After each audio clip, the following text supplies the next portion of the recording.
Hey everyone, welcome back. And today I'm going to be doing what if Afghanistan decides to form an empire. So, with Afghanistan now becoming imperial, they would try to send some ultimatums over to Tajikistan and Kyrgyzstan. And probably Afghanistan could probably take them over.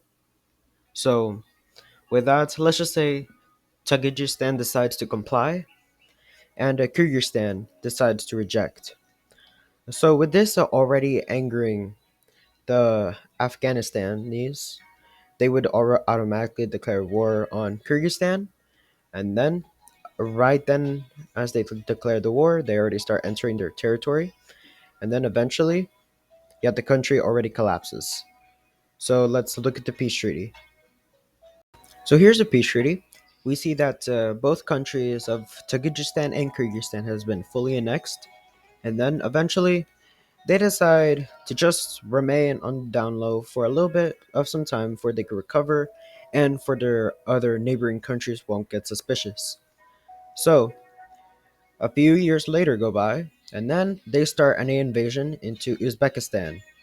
And then the Uzbekistans are trying to rally up their forces, and then they manage to get a lot of territory, and then that is whenever they declare war. And then once they declare the war, they start advancing more with Afghanistan sending more of their manpower over to Uzbekistan. And then eventually they lost a lot of territory. And then Uzbekistan decides to sue for peace. And then before Afghanistan even responds, they invade a little bit more. And then eventually they decide to meet at the peace treaty in their, yeah, probably in Turkmenistan, I think. I don't know. But let's look at the peace treaty. So here's the peace treaty. We see that Uzbekistan is cut into two, one half being annexed, while the other still the Uzbek government. So with Afghanistan having no ocean access, or in this case, sea access, they decide to invade Turkmenistan. So with them declaring war on Turkmenistan, they're able to recruit more people, but then eventually the Turkmens are unprepared and then they get invaded, soon splitting them into two. This part falls over to the Afghanis, and then they start invading more of Turkmenistan. And then a few months go by, Turkmenistan surrenders. So let's look at the peace treaty. So here's the peace treaty. Here we see that Turkmenistan has been fully annexed by Afghanistan. So, with them finally having access to water by this Caspian Sea, they decide to go and invade Iran. So, probably Iran's the strongest country in the Middle East. So, if they take them over, then basically they could. They're probably stronger, I guess. But anyways, they declare war on Iran, and then they start advancing. And then this part is halted into any stalemate, and then they're already threatening Tehran. So they're able to push back and then eventually push them into their border all the way, and then even start to their invasion of their own. But eventually they are into a stalemate once they're about uh like threatening their capital, but then they're able to push them back, and then this goes back and forth for some time, but then eventually, with the Iranians now extremely exhausted, they're able to push into Iran more and then take over their capital. And then with this, they surrender. So let's look at the peace treaty.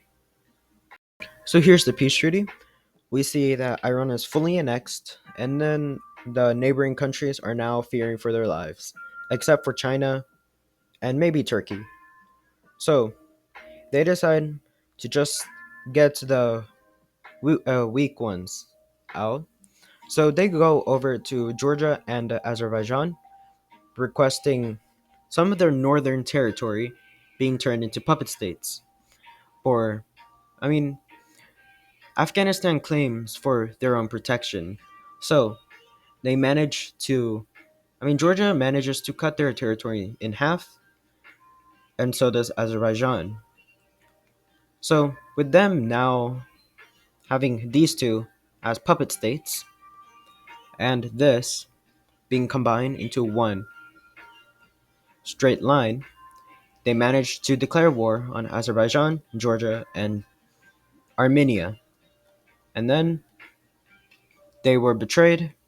This part of the Azerbaijani exclave falls, Armenia surrenders, and then Azerbaijan collapses, and so does Georgia. And then, right then and there, we already see the full annexation of those countries, and then the borders are now erased. So, with them drawing themselves up a puppet state over here, they now have a buffer zone between them and Russia. So, they decide to go more in the Middle East, and then they decide to look over to Pakistan, and then they declare war. And then they start invading, soon taking over a lot of their coasts, and then with them being unprepared, yeah, they might as well already take their capital. And then eventually Pakistan surrenders. So let's look at the peace treaty. So here's the peace treaty.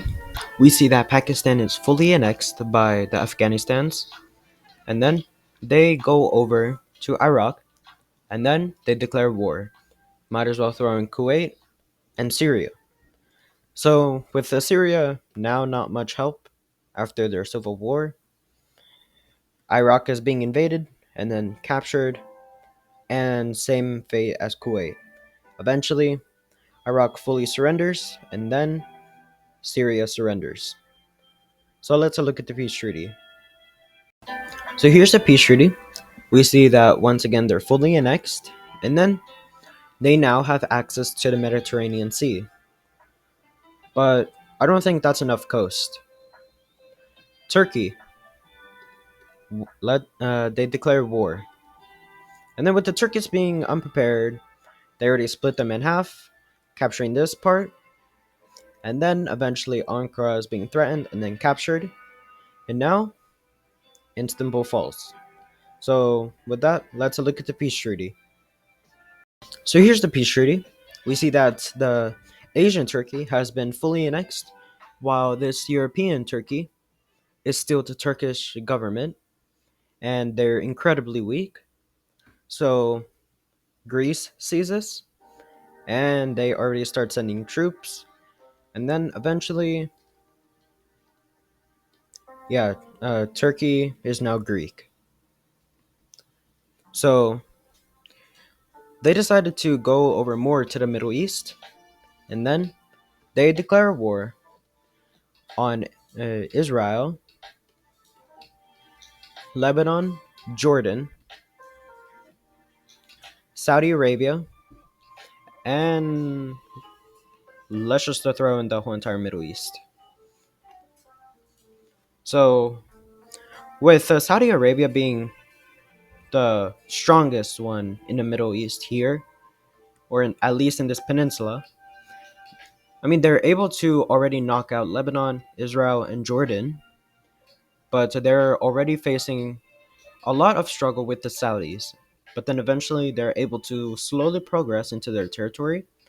And we also see some naval invasions into Yemen. And then with all of the other countries fighting over here, they're able to capture all of their territory. And then Saudi Arabia is now have to fight an two-front war. And then eventually their capital is captured. And then Bahrain and Qatar surrenders. And now they're being pushed out. And then eventually the Saudis decide to surrender. So let's look at the peace treaty. So here's the peace treaty. We see that the whole entire Arabian Peninsula is now under Afghani rule, So they decide to look up once again, and then they decide to attack what is left of Uzbekistan, but this is already Uzbekistan, so they can't attack because they're pretty weak. So yeah, they might as well surrender over to the Afghanis. So Kazakhstan sees this, and yeah, they know they're gonna be next. So one, let's just try this, and two, they already know they're gonna be annexed, but they don't care. They want to liberate the Central Asian countries. So with the Afghanis mostly in the Arabian Peninsula, since they just finished the war down there, the Kazakhs are able to advance more into their territory, and then eventually this whole entire part falls over to the Kazakhs, and then they're able to capture Tehran and then going into the Caucasus. But then eventually, they're finally met with the Afghanistans, and then they're able to push them back, cutting them into two. And then with some of them trying to swim across the Caspian Sea, they are able to surround it and then wipe them off. And then eventually, they lose this part, going up more into their Turkmenistan coast. Soon, they do some naval invasions into northern Kazakhstan, and then eventually, yeah, they lose all sea access, and then eventually, some of them are now refugees and going into Russia, and then eventually, yeah, this whole entire part collapses, and then since I mean, just to get it over with, yeah, Kazakhstan already surrenders, and this army collapses. So let's look at the peace treaty. So here's the peace treaty. We see that Kazakhstan has been fully annexed without any puppet states, and that this part of the Caucasus has also been annexed with no puppet states, since if a Russia invades or attacks, they could easily close this part in closing them in the Caspian Sea and from the Black Sea, and then that makes Russia very weak. And then all they have to do is just advance north. But they decide that they would fund some separatist movements into China, and then eventually Tibet decides to declare its independence, and then this region of Xinjiang manages to declare its independence. And since there's barely anything here, China, like, China is not economically weakened or militarily weakened since there's barely anything over there, but they do try to get it back. So they decide to go over to the Afghanistans, and then they're now allies. And then they go over to Taiwan, and then requesting them to join in this war, and then whatever they manage to get, they could keep. And then Taiwan decides to comply with this request, and then them four, they declare war on China. And then, with the help of the Afghanistans going to Tibet and Xinjiang, they are able to advance a lot into China, but then they're met with some major cities, and that means meeting up with some militaries. And then, with the most of the Chinese already here, Taiwan this manages to capture this island and it goes into this part, eventually capturing it without that much struggle, since the Chinese are trying to push them off over here. And then, if North Korea is smart, they would not join because then that would bring the South and Japan and the U.S. into the war. So they don't join the war, and now, yeah, they're split into two. Soon Beijing falls, and then this part of China falls, and then eventually the People's Republic of China surrenders. So, with this, let's look at the peace treaty. So, here's the peace treaty. We see that Tibet is no longer an ally of the Afghanis because all they want is just independence. And then Xinjiang is incredibly weakened. So, with the People's Republic of China now destroyed, they go over to the new China, which is now just the Republic of China, or in this case, Taiwan. Taiwan changes its name to just China, and then Xinjiang requests Taiwan to annex them since they're incredibly weak. So Taiwan decides to accept this request, and then they're annexed. And then they decide to respect Tibet's independence, and then with this, they decide to leave Asia. Or this part of Asia. And then they decide to conclude their empire. Here it is at its peak. Hopefully, y'all liked the video, and I'll see you on the next one.